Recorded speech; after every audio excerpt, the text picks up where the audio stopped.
And is the lecture 8 of the chemical kinetics. ठीक है, तो हमने जो लेक्चर 7 था उसमें हमने फास्ट ऑर्डर काइनेटिक्स हमने पढ़ लिया है, जो थ्योरी पार्ट था, और ग्राफ कर रहा था, कुछ रिलेटेड ग्राफ्स होता। ठीक है, अभी हमें पढ़ना है कुछ some important reaction of first order kinetics. ठीक है, सम इंपॉर्टेंट रिएक्शंस, एग्जांपल्स लिख सकते हैं, some important examples of first order kinetics, of first order kinetics. ठीक है, तो सबसे पहला जो एग्जांपल है, ठीक है, वो है all radioactive reactions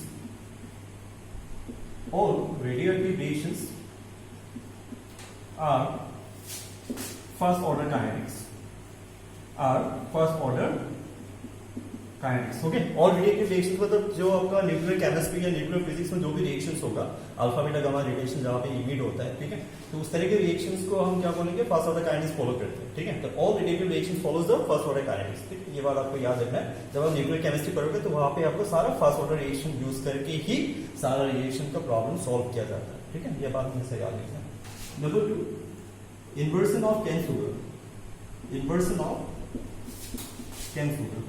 cane sugar या शुगर कैन हम जो बोल सकते हो। ठीक है, इसको हम ऑर्गेनिक में भी पढ़ते हैं, ऑर्गेनिक में इसको हम बोलते हैं वेल्डेन इन्वर्सन।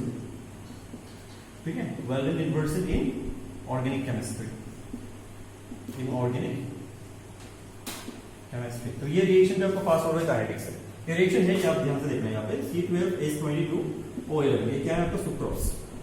ठीक है, तो सुक्रोज का हम हाइड्रोलाइसिस कर रहे हो। ठीक है, सुक्रोज का हाइड्रोलाइसिस करो तो हाइड्रोलाइसिस कैसा होता है, in the presence of acid, थोड़ा सा एसिड देना पड़ता है फिर एज ए कैटलिस्ट। तो इस वाले रिएक्शन में जब आप सुक्रोज को आप हाइड्रोलाइसिस करोगे ना, तो आपको क्या मिलेगा, ग्लूकोज मिलेगा C6H12O6 और फ्रुक्टोज मिलेगा। ठीक है, you will gate glucose and fructose. ठीक है, ये ग्लूकोज है और ये फ्रुक्टोज। ठीक है, तो इसका जो ये ऑप्टिकली एक्टिव है, ठीक है, इसका ऑप्टिकल एक्टिविटी क्या है, ये डेक्स्ट्रो रोटेटरी है। डेक्स्ट्रो रोटेटरी मतलब समझ में आ रहा है ना, ये क्या होता है, ये आपका क्लॉकवाइज आपको रोटेट करेगा। ठीक है, ये क्लॉकवाइज रोटेट करेगा, और ये जो चीज है अब ग्लूकोज, ये भी डेक्स्ट्रो रोटेटरी है। डेक्स्ट्रो रोटेटरी ऑप्टिकली एक्टिव है, रोटेटरी। ओके, और ये लेबोरेटरी मतलब ये एंटी क्लॉकवाइज है। ओके, और ये क्या है, क्लॉकवाइज है। ठीक है, तो ये आपका ये भी क्लॉकवाइज हो गया।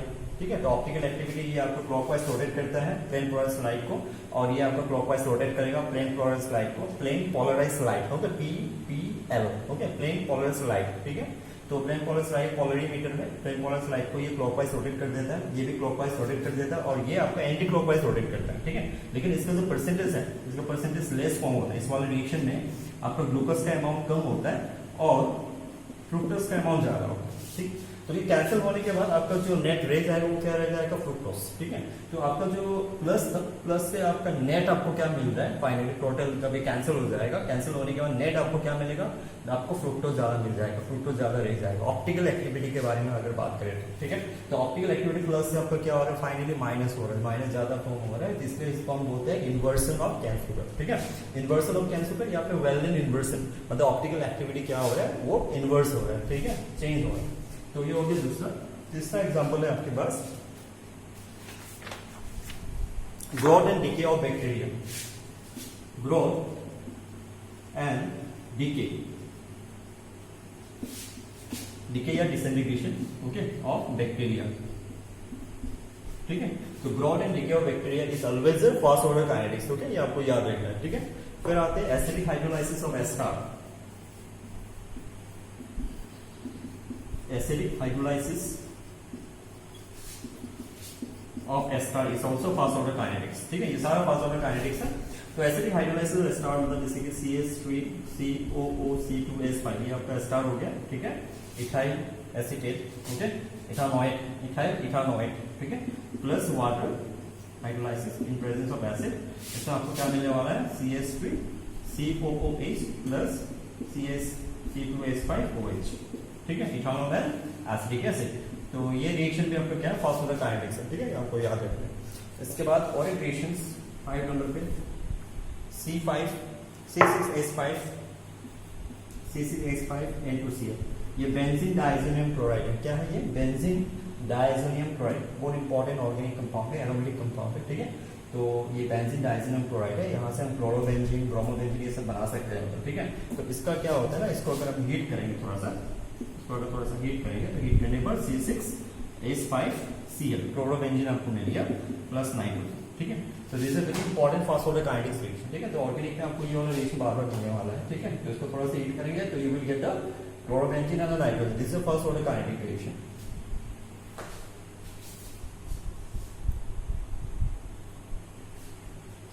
और दो एग्जांपल है, जैसे कि 6 नंबर पे हो गया 2 mole of N2O5, 2 mole of N2O5, इससे आपको मिलने वाला है 4NO2 plus oxygen, okay. Always remember it is a first order kinetics, okay. ये हमेशा, ये पहले भी मैंने बताया पहले वाले वीडियोस में भी, some important type of the reaction बोल के।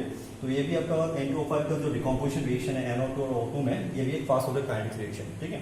ऑर्डर फास्ट ऑर्डर है सबका, ये मुझे कैसे पता चला, ये आपका एक्सपेरिमेंटल फाइंडिंग है, ठीक है। एक्सपेरिमेंटल फाइंडिंग है, एक्सपेरिमेंटली ही ऑर्डर पता चलता है, ऐसे पता नहीं चलता है, राइट, क्योंकि order is always determine experimentally, ठीक है।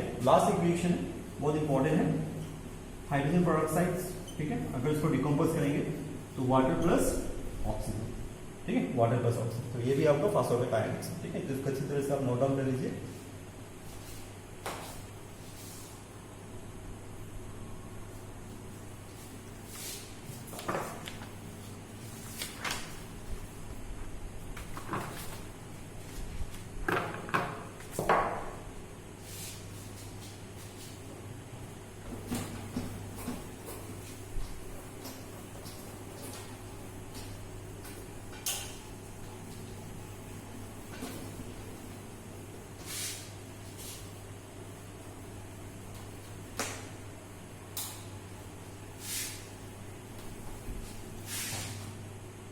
अब सबसे इंपॉर्टेंट चीज पढ़ते हैं, सम इंपॉर्टेंट कैरेक्टरिस्टिक्स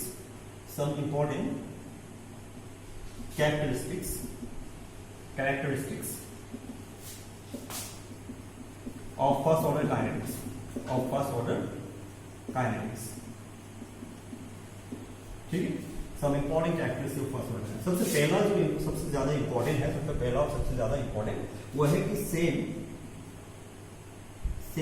फ्रैक्शन और percent rate in same time interval, मतलब सेम टाइम पे सेम परसेंटेज रिएक्ट करेगा या फिर सेम फ्रैक्शन रिएक्ट करेगा, सेम अमाउंट नहीं है इस बार, ठीक है। जीरो ऑर्डर रिएक्शन पे क्या था, ये same amount react in same interval of time, ठीक है। लेकिन यहाँ पे सेम अमाउंट नहीं है, यहाँ पे है सेम फ्रैक्शन और percentage react in same interval, okay, rates in the same interval. For example जैसे कि इनिशियली मेरे पास एक रेट था 100 ग्राम, ठीक है। 100 ग्राम में t इक्वल टू 10 सेकंड में सपोज 10 ग्राम क्या हो गया, रेट 10 ग्राम रेट हो गया, तो कितना रह जाएगा आफ्टर 10 सेकंड, 90 ग्राम रह जाएगा ऑब्वियसली, राइट, ठीक है। तो इसके बाद क्या होगा, ये जो 10 ग्राम रेट है 100 ग्राम में, मतलब 10 सेकंड में 10 ग्राम रेट करा, तो कितना परसेंटेज रेट करा, 10%, राइट। तो नेक्स्ट अगर मैं पूछूं इस तरह से कि t इक्वल टू 10 सेकंड के बाद अभी कितना रह जाएगा, यहाँ पे प्रोडक्ट कितना रह जाएगा, तो इसमें कितना रिएक्ट करने वाला, सेम टाइम हो गया ना, तो 10% ही रिएक्ट करेगा। तो 10% ऑफ 90 ग्राम कितना होता है, 9 ग्राम, ठीक है। तो 9 ग्राम रिएक्ट करेगा तो कितना रह जाएगा यहाँ पे, 81 ग्राम, ठीक है। तो पहले क्या था जीरो ऑर्डर पे कि अगर 10 सेकंड पे 10 ग्राम रिएक्ट हो रहा है, 90 ग्राम रह जाएगा, तो फिर से 10 सेकंड में और 10 ग्राम रिएक्ट करेगा तो 80 ग्राम रह जाएगा। लेकिन इस बार ऐसा नहीं है, सेम अमाउंट के हिसाब से नहीं है, यहाँ पे आपको परसेंटेज के हिसाब से है या फ्रैक्शन के हिसाब से है ना। तो फ्रैक्शन 1/10 है ना, 1/10 टाइम्स क्या हो रहा है, रिएक्ट हो रहा है, या फिर आप बोल सकते हो 10% रिएक्ट हो रहा है। तो 10% रिएक्ट हो रहा है तो 90 ग्राम रह जाएगा, है ना। तो फिर से t इक्वल टू 10 सेकंड में फिर से और 10 ग्राम रिएक्ट करेगा, 90 ग्राम की आपका इनिशियल आपका अमाउंट हो जाएगा, ये नहीं होगा, है ना। सेकंड रिएक्शन के लिए इनिशियल अमाउंट ये हो जाएगा, ठीक है। तो 90 ग्राम में अगर आपका 10% निकालोगे कितना होता है, 9 ग्राम, तो 9 ग्राम रिएक्ट करेगा यहाँ पे, तो 9 ग्राम माइनस करने के बाद कितना रहेगा, 81 ग्राम, ठीक है। फिर से t इक्वल टू 10 सेकंड में क्या होगा, t इक्वल टू 10 सेकंड में फिर से आपका 10% रिएक्ट करेगा, ओके, 10% रिएक्ट करेगा। तो इसका 10% कितना होगा, 8.1 है ना, तो 8.1 माइनस कर दो तो कितना होगा, 72.9 ग्राम, ठीक है। तो इस तरह से ये बात आपको हमेशा याद रखना है कि फास्ट ऑर्डर काइनेटिक्स में क्या होता है, सेम परसेंटेज या फिर सेम फ्रैक्शन ही रिएक्ट करता है, सेम अमाउंट कभी भी रिएक्ट नहीं करता, ठीक है। यही डिफरेंस है विद जीरो ऑर्डर काइनेटिक्स, ठीक है। नंबर 2 पे है, okay, after concentration of reactant left, okay, concentration of reactant left after equal time interval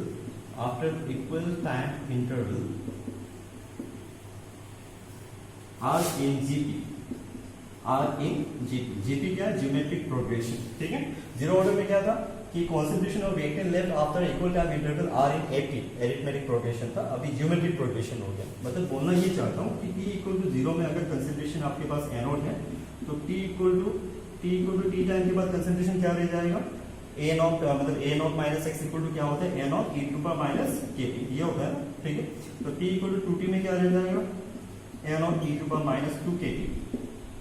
T equal to 3T में क्या रह जाएगा, एन और ई टू पावर माइनस 3 के टी, ऐसा है। तो इस दोनों में अगर मैं डिवाइड कर दूं, है ना, T इक्वल टू 0 पे divided by T equal to T में अगर डिवाइड कर दूं तो मुझे क्या मिलने वाला है यहाँ पे, एन और डिवाइडेड बाय एन और ई टू पावर माइनस के t equal to e to power k t. तो e to power k t is the common ratio, ठीक है। यहाँ पे भी अगर आप डिवाइड करोगे दोनों में तो यहाँ पे भी आपको कॉमन रेशियो जो है वो क्या मिलने वाला है, ई टू पावर के टी। यहाँ पे भी आपको कॉमन रेशियो क्या मिलने वाला है, common ratio is equal to e to power k t, ठीक है। तो e to power k t is the common ratio, ठीक है। तो आपको पता चल रहा है कि हाँ they are in a GP, ठीक है। जीपी में क्या होना चाहिए, कॉमन रेशियो होना चाहिए, ठीक है। और एपी में क्या होना चाहिए, जो जीरो ऑर्डर पे था वहाँ पे कॉमन डिफरेंस होना चाहिए, ठीक है। तो ये बात आप हमेशा याद रखना, ठीक है। तो जैसे कि इसमें एक क्वेश्चन इस तरह से पूछा जा सकता है, ठीक है, कि T इक्वल टू 0 पे, क्वेश्चन ऐसा है, T इक्वल टू 0 पे कंसंट्रेशन सी नॉट है और T इक्वल टू T पे हो गया 3/4 सी नॉट, तो T इक्वल टू 2T पे कंसंट्रेशन कितना होगा, है ना। तो ऐसा क्वेश्चन पूछ सकते हैं यहाँ पे। तो यहाँ पे देखो कॉमन डिफरेंस क्या है, C naught divided by 3/4 C naught. Common ratio क्या है, कॉमन डिफरेंस नहीं, सॉरी, हाँ क्या है, कॉमन रेशियो क्या है पूछेंगे। तो कॉमन रेशियो हो गया 4/3, ठीक है। तो अभी यहाँ पे देखो T इक्वल टू T में और T इक्वल टू 2T में इक्वल टू कितना होगा, 3/4 सी नॉट डिवाइडेड बाय इसमें जो भी होगा शुड बी इक्वल टू 4/3 होना चाहिए, है ना। तो यहाँ से शुड बी इक्वल टू जो होगा this is equal to 3/4 square C naught. तो इसका आंसर कितना आने वाला है, 3/4 स्क्वायर सी नॉट, ठीक है। तो इस तरह से आंसर निकालते हैं, ठीक है। तो बहुत इजी है, ये याद रखना है आपको स्टेटमेंट की जो फर्स्ट ऑर्डर काइनेटिक्स है, they are always in a GP in equal time interval, okay. अब पढ़ते हैं थोड़ा सा तीसरा, ठीक है, तीसरा पॉइंट है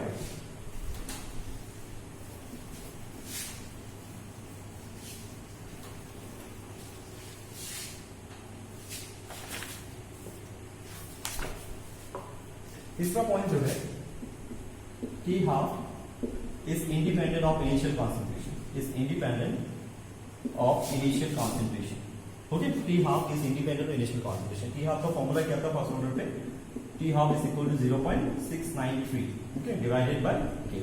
इसको हम ln2 भी लिख सकते हैं, हाँ ln2 by K, हमेशा याद रखना, कभी कभी फॉर्मूला में ये यूज होगा, ln2 कैंसिल हो सकता है, ठीक है, शॉर्टकट में, ठीक है। याद रखना ln2 का वैल्यू भी 0.693 होता है, ठीक है, या फिर 2.303 into log of 2, ठीक। तो यहाँ पे एन ऑफ है तो इंडिपेंडेंट ऑफ एन ऑफ है, ठीक है। तो ये भी याद रखना, इंपॉर्टेंट कैरेक्टरिस्टिक्स है।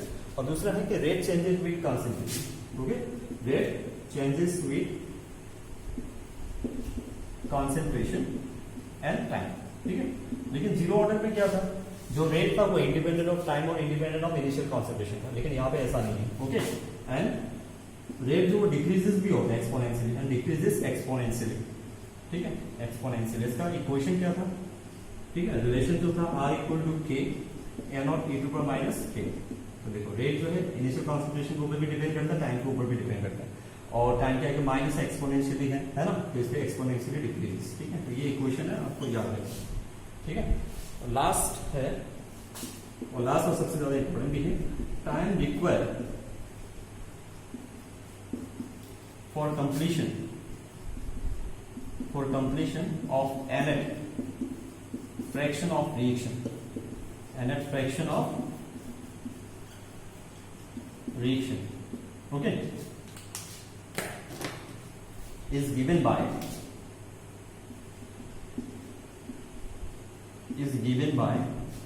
T 1 by n is equal to 1 by K, okay, ln यहाँ पे 1 अगर फ्रैक्शन पे है तो 1 लेना, 1 माइनस 1 बाई n, तो ये है आपका फॉर्मूला, ठीक है। अगर फ्रैक्शन में पूछेंगे आपको इस तरह से पूछ सकता है ना, T फ्रैक्शन ऐसे भी लिख सकते हो आप इसको, K ये हो गया आपका ln, ओके, ये 1 डिवाइडेड बाई 1 माइनस n, ठीक है।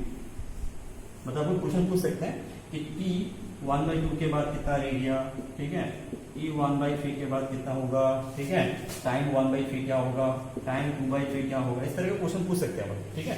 तो ये बहुत इंपॉर्टेंट फॉर्मूला है, इसको मैं फिर से देखता हूँ अच्छी तरह से,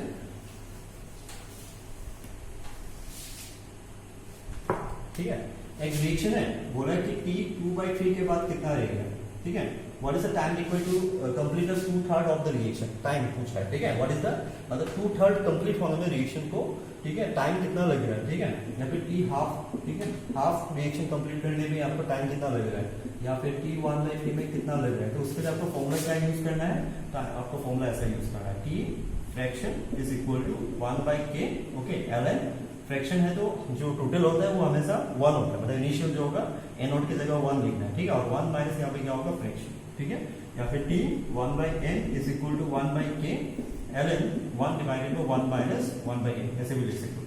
कभी कभी ऐसा भी हो सकता है कि time required, what is the time required to complete 25% of the reaction, what is the time required to complete 75% of the reaction. अगर परसेंटेज में पूछ लिया ना, तो तब देखो क्या कैसे लिखना है इसको, Tx% is equal to 1/K ln, percentage में हो गया तो n की जगह 100 लिखना है और नीचे 100 माइनस x लिखना है, ठीक है। तो आपको तीन फॉर्मूला मिल गया, ये तीन आपको हमेशा याद रखना है, ये न्यूमेरिकल प्रॉब्लम में आपको यूज होगा, ठीक है। सबसे पहला ये हो गया फ्रैक्शन में, और ये दोनों सेम है एक्चुअली, कोई अलग चीज नहीं है, लेकिन ये परसेंटेज थोड़ा थोड़ा अलग है। परसेंटेज होगा तो ऊपर में 100 लिखना चाहिए, ठीक है। तो याद रहेगा आप लोगों को, है ना, अच्छी तरह से इसको नोट डाउन कर लो, ठीक है। तो इस तरह से नोट डाउन कर लो, बहुत इंपॉर्टेंट है। अभी चलो कुछ हम न्यूमेरिकल प्रॉब्लम भी करते हैं।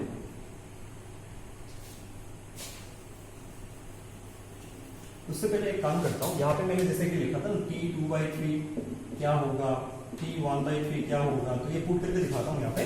तो T 1/3 is equal to 1/K ln 1 divided 1 minus 1/3, ऐसे लिखना है मतलब, ठीक है। तो equal to 1/K ln 1 divided 3 minus 1 2/3, वही, ठीक है। तो 1/K ln 3/2, तो ये आंसर हो गया मतलब इस तरह से। K का भी वैल्यू दिया रहेगा, ठीक है, K का वैल्यू पुट कर देना और ln 3/2 का वैल्यू निकाल देना, है ना। ln मतलब 2.303 log of 3/2, log 3 और log 2 का वैल्यू तो आपको बताइए, log 3 का वैल्यू 0.4771 और log 2 का वैल्यू 0.301, ठीक है। तो log 2, log 3, log 5, log 7, log 10, ये यूज होता है केमिस्ट्री में ज्यादा से ज्यादा, ठीक है, इसको याद रखना आप, ठीक है।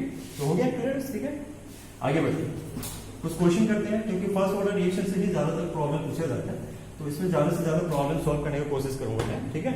तो सबसे पहला क्वेश्चन है, in fast order reaction, in fast order reaction, okay, in fast order reaction initial concentration of reactant, initial concentration of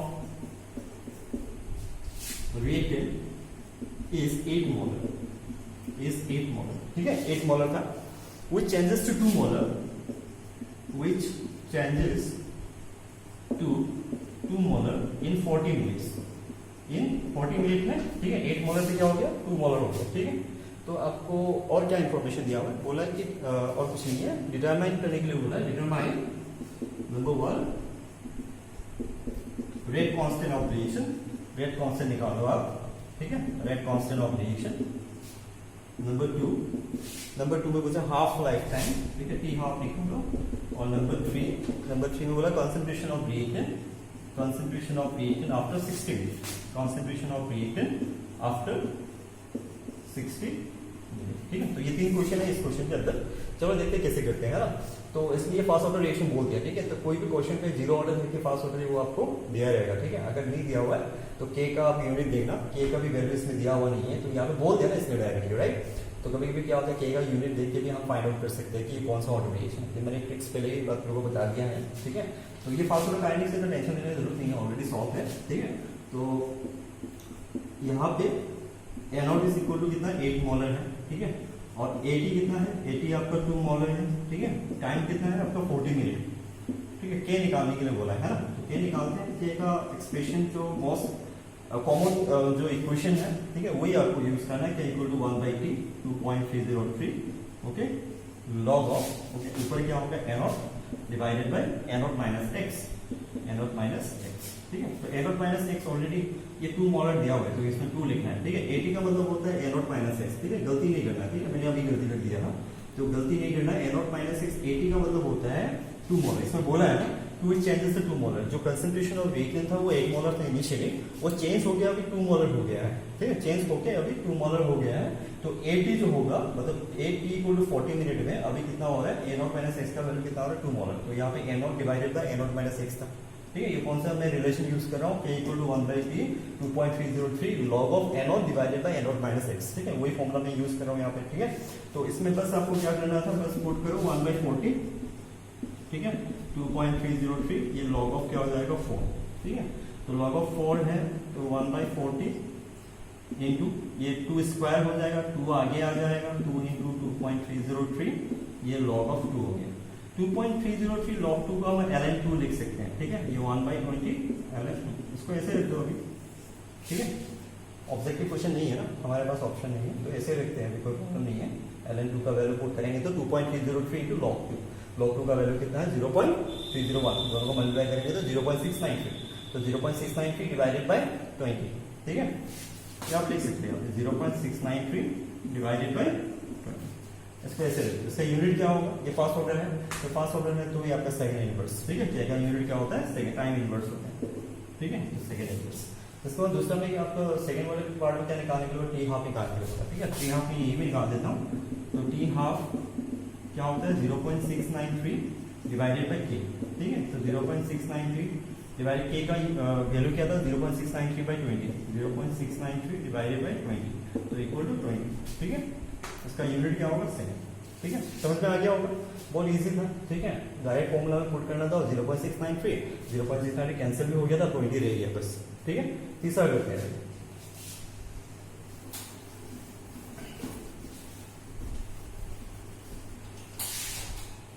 तो तीसरा करते हैं। तीसरा में क्या पूछा है, concentration of reactant after 60 minute. तो इसमें हम डायरेक्ट 60 मिनट दिया हुआ के आपके पास है ना, के का वैल्यू क्या था अभी 20, ठीक है, के का वैल्यू क्या था 0.693 बाई 20, तो के इक्वल टू 1/t, ठीक है, 2.303 log of n0 divided by 80, ठीक है, ये निकालने के लिए concentration of reactant after 60 minute, ठीक है। तो के का वैल्यू क्या था 0.693 divided by 20 is equal to 1/t, की कितना है 60, पुट कर लेना इसमें, इनटू 2.303 log ऑफ n0 कितना है, n0 आपका 8 मोलर था, 8 डिवाइडेड बाय 80 निकालना, ठीक है। तो अभी देखो इसमें मैं क्या करता हूँ, log का वैल्यू लेने की जरूरत ही नहीं है, ऐसे सॉल्व हो जाएगा, ठीक है। कैसे, ये मैं लिखता हूँ ln2 डिवाइडेड बाय 20, ठीक है, 1/60, और इसको मैं लिखूंगा क्या लिखने वाला हूँ, देखो यहाँ पे 2.303, काम करते हैं, इसको मैं लिखता हूँ ln 8 डिवाइडेड बाय 80, है ना, 2.303 log का मतलब होता है m, ठीक है। तो अभी यहाँ पे ये 20 और 60 कैंसिल होगा तो 3 रह जाएगा, तो ln2, ये 3 को मैं इस तरफ लाया, ठीक है, equal to ln 8 divided by 80, ठीक है, ये 3 आगे ले गया तो ln क्या हो जाएगा 8, 3 आगे ले गया मतलब इधर आ जाएगा, है ना, पावर में आ जाएगा, तो 2 क्यूब 8 होता है, is equal to ln 8 divided by 80, तो ln कैंसिल होने के बाद क्या रह जाएगा, 8 इक्वल टू 8 डिवाइडेड बाय 80, तो 80 इज इक्वल टू 1 मोल, ठीक है, 80 इक्वल टू क्या हो रहा है, 80 इक्वल टू 1 मोल। तो therefore the concentration of reactant after 60 minutes will be 1 molar only, ठीक है, नोट डाउन कर लो अच्छी तरह से।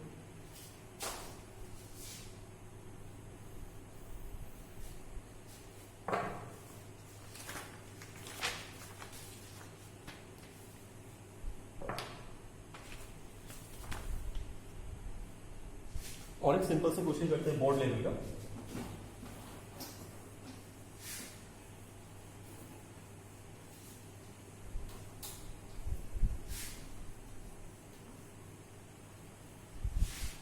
इसमें ये पूछा in first order reaction, in first order reaction, okay, in first order reaction time required to complete, time required to complete, okay, time required to complete 40% of the reaction, 40% of the reaction is 10 minutes, is 10 minutes, okay, 40% reaction complete होना है 10 minute लगता है, ठीक है। तो calculate time required to complete, calculate time required to complete 80% of the reaction, ठीक है, 80% of the reaction, 80% of the reaction, ठीक है। तो इसमें ऐसा अंदाज में मत कर लेना कि 40% ऑर्डर में 10 मिनट लगता है तो 80% ऑर्डर में 20 मिनट लगेगा, ऐसा नहीं है, ठीक है। वो जीरो ऑर्डर होता तो हो जाता। ये फर्स्ट ऑर्डर का आयोडिक रिएक्शन है, फर्स्ट ऑर्डर में ऐसा नहीं होता है। तो फर्दर में आपको अप्लाई करना है इक्वेशन, ठीक है। देखो एक ही रिएक्शन के बारे में बात कर रहे हैं ना, एक रिएक्शन है, उसका जो ऑर्डर है फर्स्ट ऑर्डर है बोल रहा है, अब उस रिएक्शन को 40% कंप्लीट होने में 10 मिनट लग रहा है, ठीक है, 10 मिनट चाहिए होता है। तो अभी वही रिएक्शन जो है अगर आप 80% कंप्लीट करोगे तो कितना टाइम लगेगा, तो सेम रिएक्शन, अगर सेम रिएक्शन है तो क्या चीज कांस्टेंट रहता है, बोलो, वो के होगा, ठीक है। तो रेट कांस्टेंट जो है वो कांस्टेंट होगा, ठीक है, लेकिन रिएक्शन का जो परसेंटेज रेट होगा अलग अलग है, उसकी वजह से टाइम अलग अलग हो जाएगा, लेकिन रेट कांस्टेंट जो है वो सेम रहेगा, ठीक है। तो रेट कांस्टेंट पहले वाले रिएक्शन के लिए क्या होगा 1/10, ठीक है, यहाँ पे 2.303 परसेंटेज में है ना, तो 100 डिवाइडेड बाय 100 माइनस कितना परसेंटेज 40, ठीक है। और एक क्या है KS is equal to KS नहीं होगा, K होगा, रेट कांस्टेंट सेम रहेगा, तो 1 कितना होगा, ये 80% के लिए T पकड़ लेते हैं, वही टाइम निकालने के लिए बोला है 2.303, तो 100 सॉरी यहाँ पे लॉग रह गया, ठीक है, तो लॉग 100 डिवाइडेड बाय 100 माइनस 80, ठीक है, 80% कंप्लीट होना है, ठीक है। तो ये x है, मतलब मैंने ये फॉर्मूला आप लोगों को लिखाया था थोड़ा देर पहले कि x परसेंटेज इक्वल टू क्या होता है 1/k, ठीक है, 2.303 log of 100 divided by 100 minus x, ये वाला फॉर्मूला मैंने लिखाया था, ये फॉर्मूला मैं यूज कर रहा हूँ, ठीक है। ये दोनों तो सेम है, तो ये दोनों का इक्वल कर लेते हैं, तो 1/10 2.303 log of 100 divided by 60 is equal to 1/t 2.303 log of 100 divided by 20, ठीक है। तो इसको अगर सॉल्व करेंगे तो t इक्वल टू 32 मिनट के आसपास, 32 मिनट नहीं, ठीक है, ये t इक्वल टू आपका आएगा 7/0.23, ओके, तो लगभग 32 मिनट आएगा, ठीक है। तो कैलकुलेट करके देखना, थोड़ा सा इधर उधर हो सकता है पॉइंट में, ठीक है। तो ये सॉल्व कर देना बस, बहुत, ठीक है। तो ये बहुत इजी क्वेश्चन था, बोर्ड लेवल का क्वेश्चन है, ठीक है। नेक्स्ट और एक क्वेश्चन करते हैं।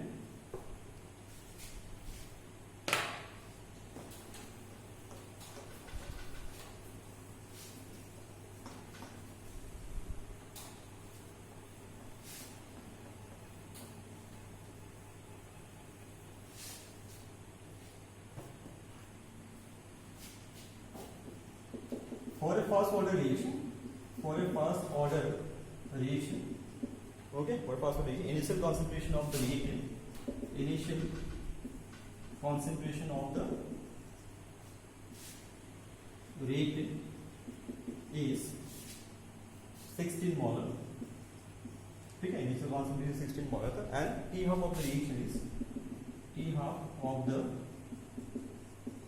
reaction is 13.86 into 10 to the minus 3 minute inverse, ठीक है। तो ये फर्स्ट ऑर्डर काइनेटिक्स आपको यूनिट से पता चल रहा होगा, 10 to the minus 3 meter inverse, sorry T half है ना, ये के नहीं है, तो minute, okay, T half of the reaction is minute, ठीक है।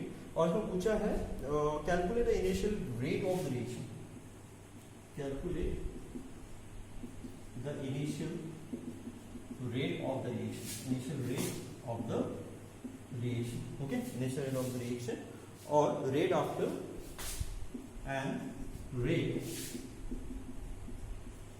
after 27.72 into 10 to the minus 3 minute, ठीक है। तो इनिशियल रेट मतलब क्या था, rate at t equal to 0, okay, equal to क्या था k a 0, ठीक है। तो ये चीज आपको याद है, यहाँ पे k निकालना है और a नो, ठीक है। तो एन आउट इसमें है क्या 16 और के क्या है, के है आपका 0.693 divided by T half is given to 13.86 into 10 to the minus 3 into N out कितना 16, तो ये आंसर हो गया, ठीक है, पहला आंसर हो गया, ठीक है। इनिशियल रेट निकालने के लिए बोला, इनिशियल रेट के इनटू एन आउट होता है, मैंने पहले ही आप लोगों को बताया था सेकंड या थर्ड वीडियो पे, लेक्चर पे आप लोग देख लेना वहाँ पे। अगर आप लोगों ने पहले सारे लेक्चर अगर आप लोगों ने नहीं देखा है तो आप देख जाके उस पर देख लेना, ठीक है। सारा मेरा सिस्टमेटिक में अपलोड कर रहा हूँ, कोई भी चीज छूट नहीं रहा है, ठीक है, सब कुछ बता रहा हूँ। तो initial rate is equal to K into N out, तो के जो है वो क्या होगा 0.693 डिवाइडेड बाय टी हाफ, तो टी हाफ कितना है, T half is 13.86 into 10 to the minus 3, मैंने पुट कर दिया यहाँ पे, और एन आउट का वैल्यू क्या है 16, ठीक है। तो just put the value final answer, okay, तो ये आंसर आ जाएगा। फिर आपको बोला कि रेट आफ्टर 27.72, ठीक है, तो यहाँ पे आपको कॉन्सेंट्रेशन निकालना पड़ेगा ना सबसे पहले, ठीक है, ये कॉन्सेंट्रेशन कितना है, ठीक है। तो ये 50 आ गया, ये 50 × 60, ये बात याद रखना। तो सेकंड जो आपको निकालने के लिए rate that T equal to 27.72 × 10⁻³ is equal to K × 80, ठीक है। तो 80 हम कैसे निकालेंगे, 80 निकालने का जो फॉर्मूला है वो हम देखते हैं, वो कैसे निकालेंगे इसको, 0.693, तो सिंपल वाला फॉर्मूला ही यूज कर लेते हैं, ठीक है। 80 निकालने के लिए ये आपको निकालना फाइनली, हाँ उससे पहले हम 80 निकाल लेते हैं, और K का वैल्यू तो है हमारे पास 50, मतलब इसको इससे डिवाइड करेंगे तो 50 मिलेगा, ठीक है। तो K is equal to 1/T, ठीक है। फिर यहाँ पे 2.303 log of n0 divided by 80, तो यहाँ से 80 निकालना, ठीक है।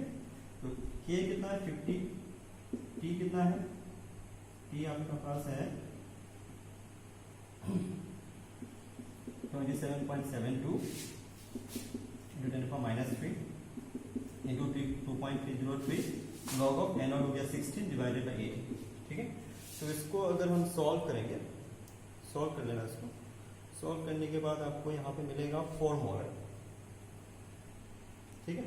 क्या मिलने वाला है यहाँ पे, इसको सारा सॉल्व करने के बाद 80 इक्वल टू 4 मोलर, इसको सॉल्व कर लेना काइंडली, ठीक है। तो इसमें पुट कर लेते हैं अभी, K का वैल्यू कितना था 50 × 4 इज इक्वल टू 200, ठीक है। तो 200 is the rate of the reaction at time 27.72 × 10⁻³, ठीक है।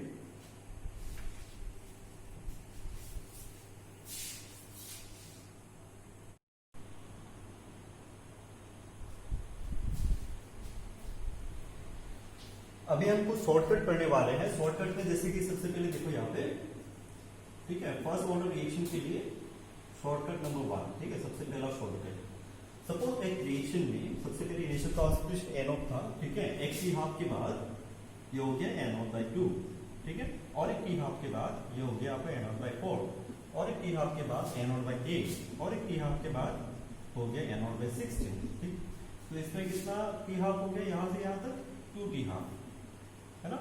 यहाँ से यहाँ तक कितना हो गया, हाफ टी हाफ, ये भी टी हाफ है, ठीक है, 3 टी हाफ, और यहाँ से यहाँ तक कितना टी हाफ हो गया, 4 टी हाफ, ठीक है।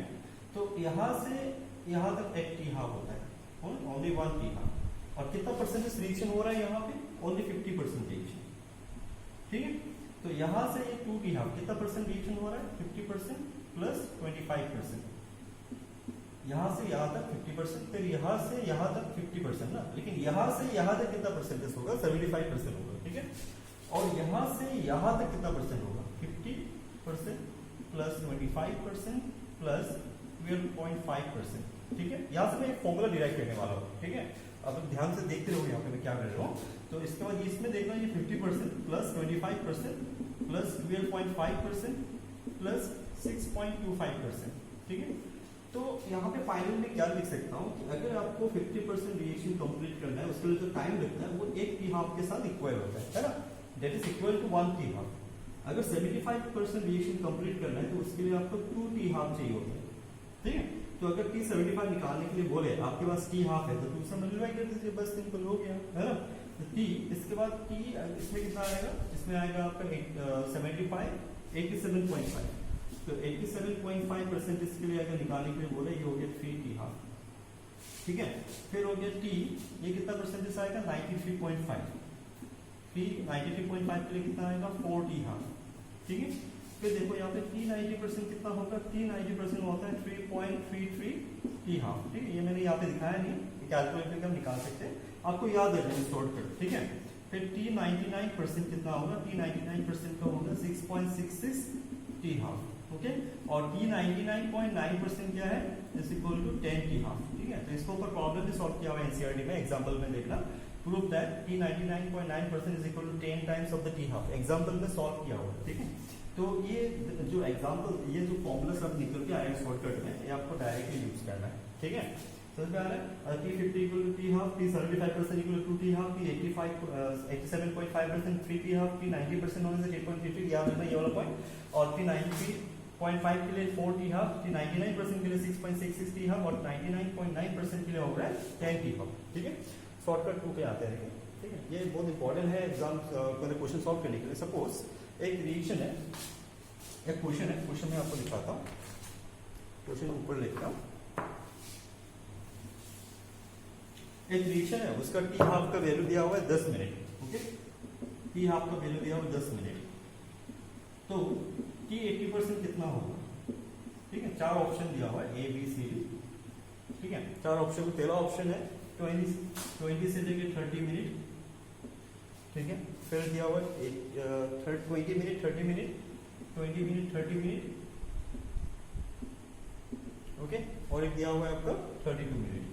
ठीक है, तो यहाँ पे ध्यान से तो हम डायरेक्ट मतलब कुछ और नहीं करके, देखिए फॉर्मूला यूज नहीं करके शॉर्ट कर ये सारा रिलेशन यूज करके आप कैसे कर सकते हो।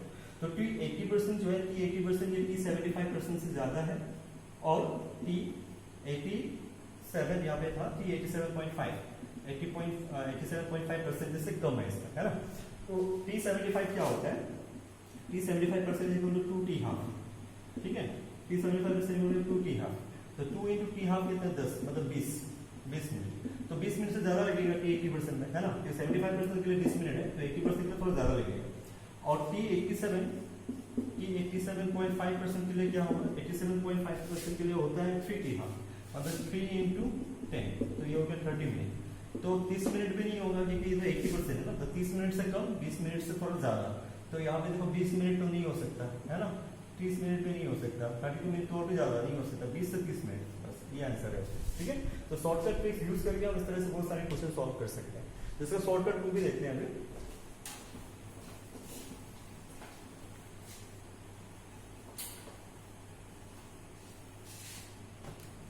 Shortcut 2, if initial and final concentration is given, initial and final concentration is given, then initial concentration divided by final concentration is equal to 2 t power n। ठीक, ये फॉर्मूला है। ठीक है, और टी हाफ इसका फॉर्मूला है उसका n into T half into n is equal to T given. यहाँ पे n क्या है? n is the number of half lives, number of half lives. ठीक है, तो हाफ लाइफ्स कितना है? नंबर ऑफ हाफ लाइफ कितना है? अगर आपके पास इनिशियल कॉन्सेंट्रेशन फाइनल कॉन्सेंट्रेशन है तो नंबर ऑफ हाफ लाइफ आप निकाल सकते हो। ठीक है, क्योंकि ये दोनों का डिवाइड है ना, ज्यादातर 2 की पावर ही होता है, 2 का पावर ही होता है, तो आराम से हम इसको बेस को कैंसिल करके n का वैल्यू निकाल सकते हैं। अगर n निकाल दिया आपने, टी आप आपके पास है, तो कितना टाइम लगेगा वो आप निकाल सकते हो। या फिर टी दिया हुआ है, आपको हाफ लाइफ निकालने के लिए बोला है, तो आप हाफ लाइफ निकाल सकते हो। ठीक है, तो ये दो बहुत इंपॉर्टेंट फॉर्मूला है। इसके लिए मैं एक क्वेश्चन करता हूँ आप लोग के लिए। ठीक है,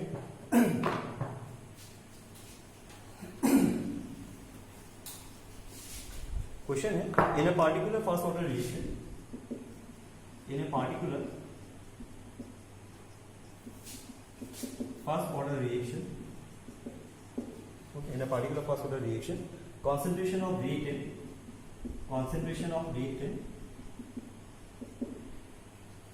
decreases from 512 molar to 128 molar in 40 minutes. Calculate T half and K। ठीक है, T half निकालने के लिए बोला, K निकालने के लिए बोला। फर्स्ट ऑर्डर रिएक्शन है, तो टी हाफ कैसे निकालते हैं देखते हैं हम। यहाँ पे initial concentration divided by final concentration, दोनों दिया हुआ है। इनिशियल कितना है 512 डिवाइडेड बाय 128, तो ये कितना हो जाएगा 4। ठीक है, और this should be equal to 2 to power n, तो कितना हो जाएगा 2 to power square is equal to 2 to power n, तो n इक्वल टू 2, तो 2 हाफ लाइफ है, तो number of half life is 2।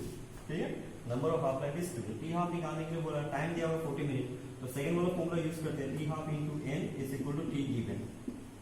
ठीक है, तो टी हाफ निकालना है आपको, नंबर ऑफ हाफ लाइफ कितना है 2, टी गिवन कितना है 40। ठीक है, तो टी हाफ कितना हो जाएगा, T half is equal to 20। ठीक है, तो ये हो गया आपका आंसर। और के कैसे निकालना है? K is equal to 0.693 divided by T half. Okay, तो 0.693, टी हाफ कितना है? टी हाफ आपका आ रहा है 20 मिनट्स, तो 20 हाफ। ठीक है, तो इस तरह से आपको आंसर निकालना था।